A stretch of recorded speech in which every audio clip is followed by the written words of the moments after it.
Qui succédera au talentueux Horace Dugoutier, vainqueur l'an passé? Quels chevaux tireront leur épingle du jeu sur cette piste réputée pour ses nombreux rebondissements? Restez bien jusqu'au bout, je vous dévoilerai mes pépites et mon pronostic PMU. Mes analyses et les performances récentes des concurrents vous permettront de faire votre sélection en toute confiance. Bonjour à tous les passionnés de courses hippiques. Nous voici réunis pour la 6e étape du Grand National du Trot qui nous emmène à Laval ce mercredi. 16 trotteurs s'élanceront sur le parcours de 2850 mètres dans cette course au trot attelée et qui s'annonce palpitante. C'est parti pour décrypter cette course.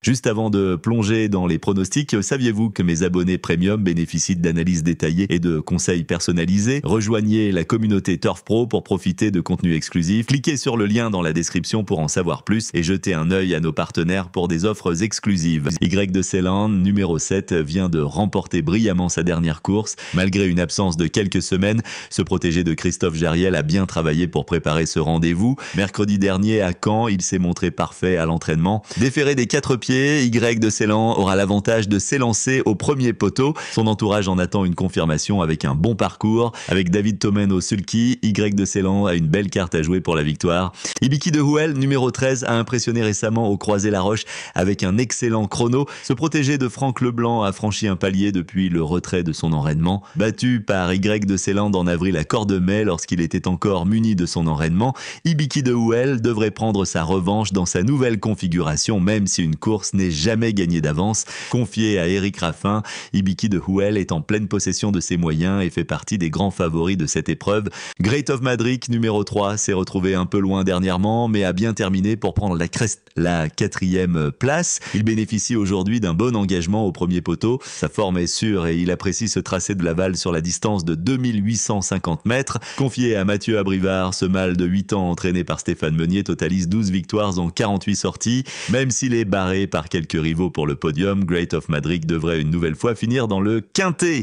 Hubble du Vivier, numéro 2, a un peu déçu dernièrement, mais son entourage n'était pas en grande forme à ce moment-là. Il est mieux maintenant, selon son équipe, qui conseille de le reprendre. Ce protégé de Sébastien Ernaud a un bon engagement et apprécie l'hippodrome de Laval. Avec de bons résultats sur cette piste et cette distance, Hubble du Vivier peut viser le podium sur sa vraie valeur. N'oubliez pas, si ces pronostics vous ont plu, un petit pouce bleu fait toujours plaisir. Abonnez-vous également à la chaîne pour recevoir nos analyses en temps et en heure. Et bien sûr, venez nous raconter vos exploits en commentaire. On adore vous lire. Goland Daufort, numéro 15, a bien tenu sa partie dans le prix du Gâtinais, devancé seulement par 2 bons chevaux. Resté en forme, ce protégé de Christian Bijon bénéficie ici d'un engagement idéal sur les 2875 mètres de la grande piste de Laval. Même s'il affronte de sérieux concurrents comme Ibiki de Houel et Y de Ceylan, Goland Daufort n'est pas à sous-estimer. Avec Damien Bonne aux commandes, il a les moyens d'accrocher une place dans la bonne combinaison du quintet. Hidalgo Denoes, numéro 11, a montré de bons résultats sur ce parcours et semble en bonne forme actuellement. Ce protégé de Stéphane Provost reste sur une 6e place prometteuse où il a trotté en un 13, prouvant sa capacité à bien faire à ce niveau. Malgré un engagement rapproché, il a bien récupéré de ses efforts. Avec Franck Nivard au sulky, Hidalgo Denoes possède de solides arguments pour accrocher une place dans la combinaison gagnante du quintet. Même si 2 concurrents semblent se détacher, il peut viser un accessite et ainsi récompenser les parieurs qui lui feront confiance. Gitano, hongre de 8 ans, totalise déjà 22 victoires en 51 sorties. Confié à Théo Duval d'Estaing, il reste sur de bonnes performances sur la distance, notamment une victoire et 2 3e places lors de ses 3 derniers essais. Malgré ses gains élevés qui l'obligent à affronter de sérieux clients, Gitano fait preuve d'une belle régularité et termine toujours dans les 5 premiers. Même s'il devra faire face à une opposition relevée, sa forme du moment et son aptitude à la distance en font un candidat sérieux pour une place.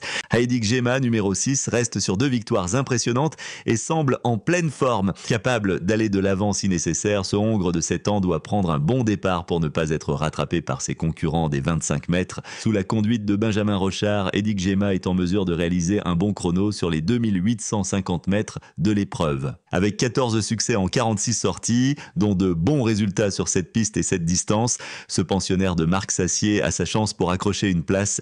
Merci d'avoir regardé. Pour accéder à des contenus exclusifs et soutenir notre chaîne, abonnez-vous à notre offre premium via le lien dans la description. Votre soutien nous aide à continuer à produire du contenu de qualité et n'oubliez pas de consulter nos partenaires pour des offres exclusives.